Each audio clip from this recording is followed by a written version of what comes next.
Welcome back, Worlders.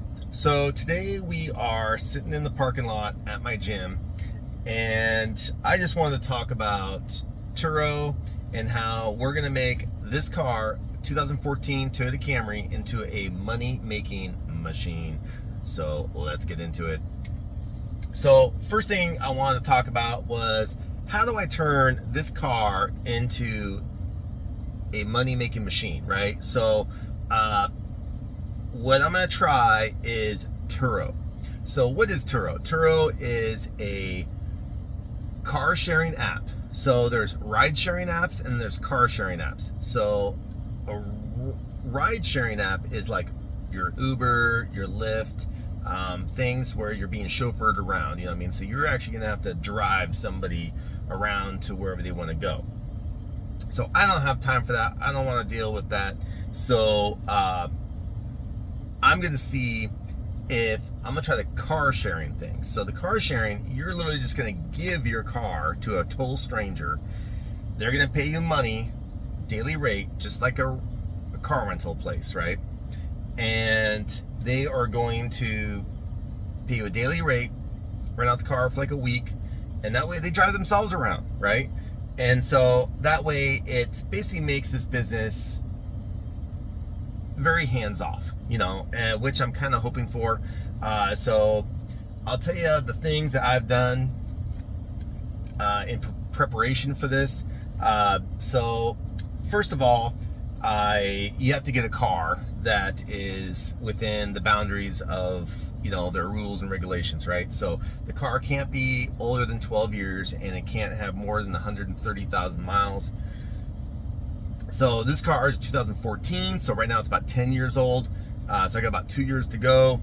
And then it has 107,000 miles, so I got about 23,000 miles to go with that. But with the beauty of getting your car listed is you can literally have, you know, it could be 12 years old and have 129,000 miles on it. And as long as it passes all the inspections and you get it listed on TURO, you're grandfathered into the program. So that way you can still make money off this car for years to come, as long as you maintain it and, you know, don't have any problems.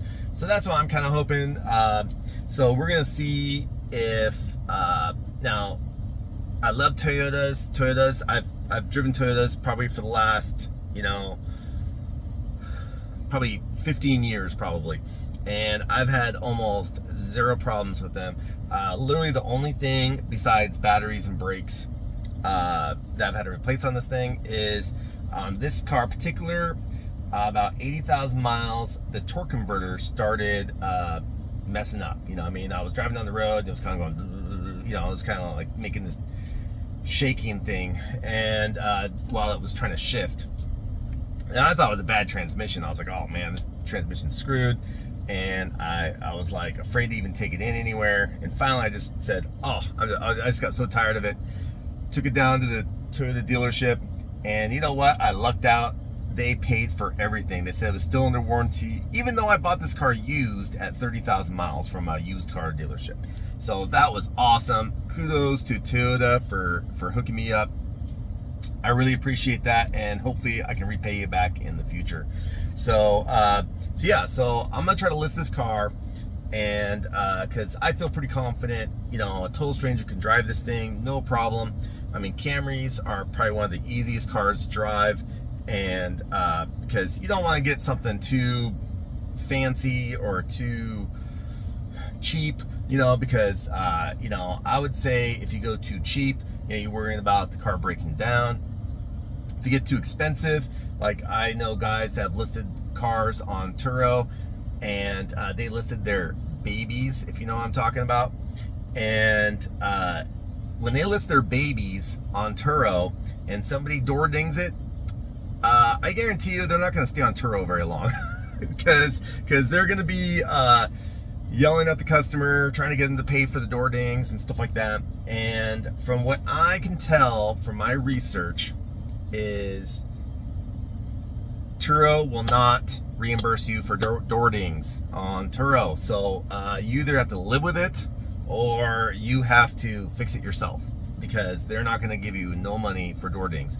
So apparently there's like a rule where the damage has to be more than like 3 inches big, which is huge. 3 inches, that's a pretty big gash, right? And it has to be visible, like a big dent or something like that. I don't know. And I heard horror stories about them. Let's say there's a road rash on your tire, where they rub up against a curb or something like that. Well, when you take before and after pictures, if the wheel wasn't in perfect condition before the rental, so let's say it had a little scratch on one side, but the road rash was on the other side of the tire, TURO will say, oh, well, that car needed to be refinished anyway, so we're not going to cover it. So that's something to think about. Now I'm saying a lot of bad stuff about TURO, but it's really, I'm not that concerned about that sort of stuff, because like this car, for instance, I got door dings over the whole thing, right? Because I take this thing to work, park, it's in a public parking lot, and almost every day I'd come out and there'd be a new door ding on the side, and I'm like, oh my gosh, just ridiculous, and big old scrapes of paint off and everything. And so I'm gonna try to fix all that before I list it. I've watched a lot of YouTube videos on paint work and everything else, so we're gonna try to put some of that into action. I'll try to make some videos about that, because I also not only want to fix the door dings, but I also got a big cancer spot over my back left tire, and it's like bubbling underneath the paint, and it looks terrible, just all rusty and everything. So I'm gonna try to fix that before I list this car. There's also a few other things I want to fix. There's some rock chips on the front, and I think somebody backed into my bumper, so there's a little crack on the paint on the bumper. So I'm gonna probably sand that down, probably repaint that as well. And so we're gonna do a lot of painting, a lot of detailing. I'm gonna go through this car, vacuum it out, detail it out the best I can, get the Q-tips in there, all the little crevices, and try to make this car as perfect as I can. I've also thought about the customer experience, right? Because I noticed, like, driving this thing, I was my headlights weren't very bright, and it was really annoying. So I'm like, man, if somebody drives this thing, they're gonna complain about these headlights being too dim. So I went ahead and got some LED lights from by Sea Light. I got on Amazon, and it was kind of tomato. It didn't really improve the light that much, but it was definitely a different light. So it was more of a white light instead of a yellow light.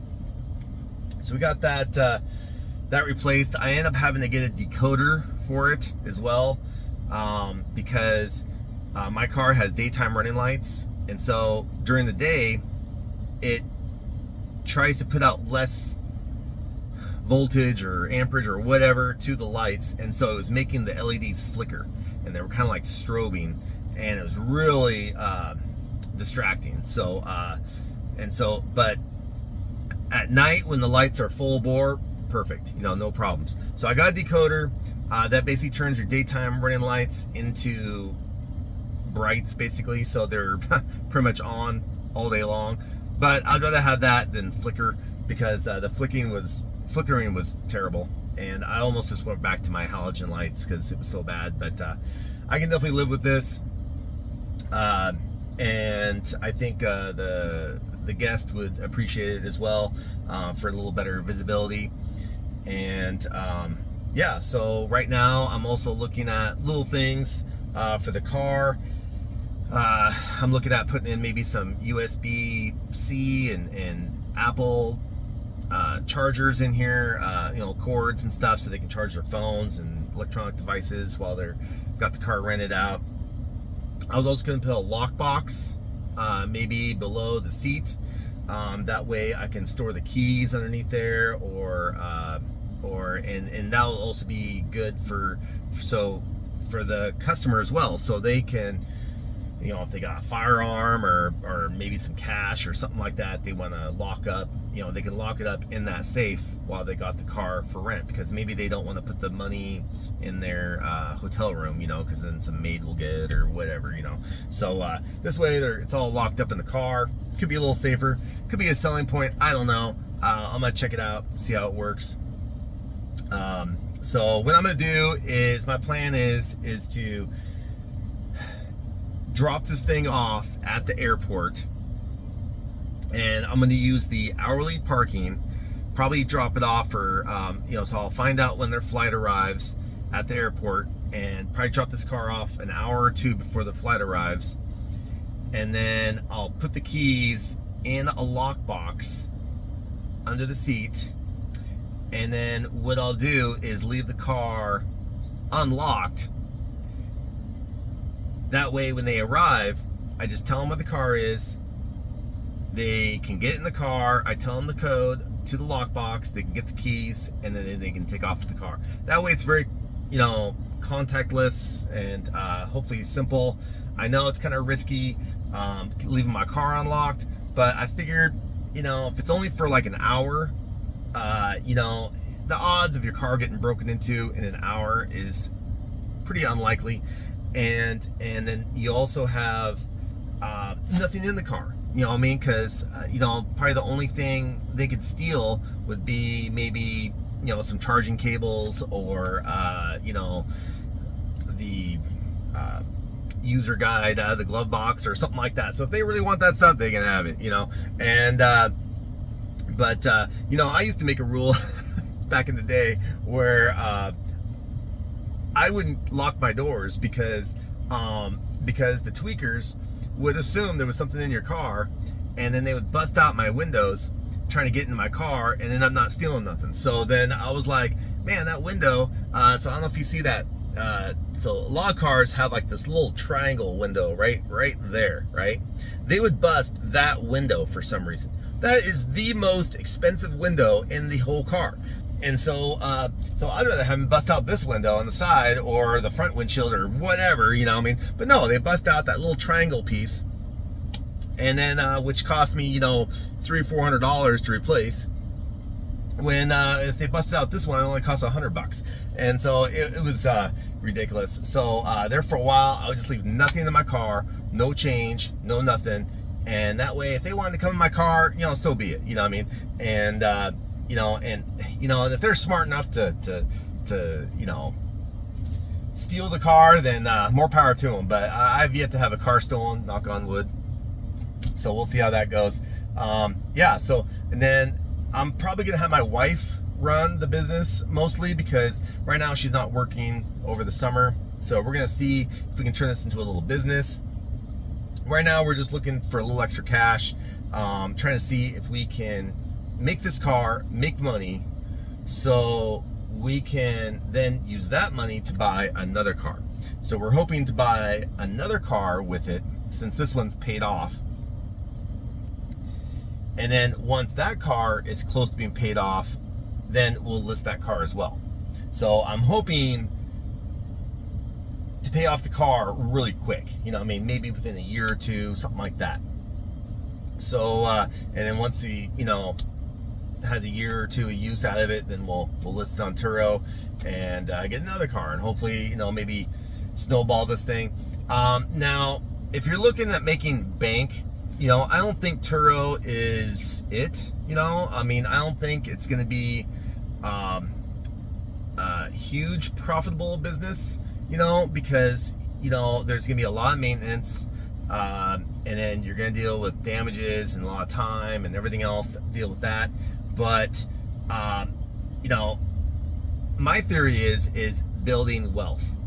So if you get this car to pay off another car, to pay off another car, and so on and so forth, before you know it, you got a whole fleet of 3, 4, 5 cars.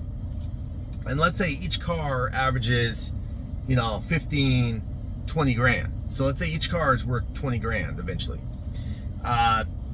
20 times 5, that's $100,000. That's nothing to sneeze at, right? So if you can get somebody else to pay for those cars, and now you have $100,000 in equity, that's pretty good. And if you multiply that by, let's say, 10 or something like that, that's $1 million. And then so when you're ready, you could literally just sell everything, and retire, you know, once you're done with this business. So that's kind of my exit strategy with this. We'll see how it works. I don't even know if I'll like it, but yeah. So now I'm sure there's a lot of other things I'm not discussing right now, but hopefully we'll talk about in other videos. I know I just thought about it. You know, I was going to get maybe a car wash membership, you know, Mr. Car Wash. I think it's like $20 a month, and you can just you know, run the car through the car wash real quick, and you can vacuum it out for free. You know, I'll probably bring some wipes or something to wipe out the interior, make sure it's all, you know, good and smells good and everything else. Yeah, so wish me luck, guys. Comment down below, tell me if you have any other ideas, or if you have any experiences with TURO that are unpleasant or pleasant. And we'll get into it. So make sure to like, subscribe, and peace out. Even when you feel low, you can still go. Even when you feel slow, you can still go. Even when there's no hope, you can still go. I never answer to no, man, I still go. Go, go.